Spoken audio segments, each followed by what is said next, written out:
नाज़रीन किराम अस्सलाम वालेकुम रहमतुल्लाहि व बरकातुहू। मरकज़ी इदारे शरिया सुल्तानगंज पटना की जानिब से जो लेटर पैड निकला है 11वीं शरीफ के हवाले से और चाँद की रुयत के हवाले से मैं आप हज़रात के सामने पेश कर रहा हूँ।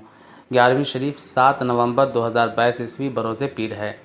तो हज़रत अल्लामा मुफ्ती मोहम्मद हसन रज़ा नूरी साहब क़िबला सदर मुफ्ती मरकज़ी इदारे शरिया पटना बिहार मुतला फरमाते हैं कि 29 रबीउल अव्वल 1444 हिजरी मुताबिक 26 अक्टूबर 2022 ईस्वी को रबीउल आखिर का चाँद पटना और उसके मज़ाफ़ात में कहीं नज़र नहीं आया, इसलिए 30 की रुयत का एतबार करते हुए माह रबीउल आखिर 1444 हिजरी की पहली तारीख़ 28 अक्टूबर 2022 ईस्वी बरोज़ जुमा है और 11वीं शरीफ 7 नवंबर 2022 ईस्वी बरोज़ पीर है।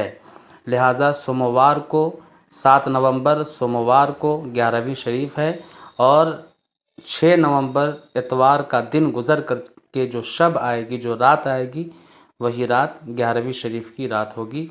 लिहाजा आप हज़रात जो भी महफ़िल मिलाद पाक या कुरान ख़ानी वग़ैरह का अहतमाम या हुज़ूर गौसे पाक रज़ियल्लाहु तआला अन्हु के फ़ैज़ व बरक़ात से मुस्तफ़ीज़ होने की खातिर जो 11वीं की शब को और 11वीं के दिन को तलाशते रहते हैं, तो आप हज़रात इस हिसाब से अपने मामलात को अंजाम दें। अल्लाह तबारक व तआला से दुआ है कि पाक परवरदिगार आलम 11वीं शरीफ के फ़ैज़ व बरक़ात से हम सबों को मुस्तफ़ीज़ व मुस्तनीर फ़रमाए और हुज़ूर गौसे पाक रज़ियल्लाहु तआला अन्हु का सदक़ा अता फ़रमाए और उनके सदक़त व फ़ैल में अच्छी बेहतर खूबसूरत ज़िंदगी गुजारने की तौफ़ीक़ रफ़ीक़ अता फ़रमाए। दुआ में याद रखें और इस वीडियो को आप अपने दोस्तों अहबाब में भी ज़्यादा से ज़्यादा शेयर करें। अगर अभी तक हमारे चैनल को आपने सब्सक्राइब नहीं किया है तो प्लीज़ आप मेरे चैनल को सब्सक्राइब कर लें, लाइक और शेयर कर दें। अल्लाह ताला सलामत रखे। अस्सलामु अलैकुम व रहमतुल्लाहि व बरकातुहू।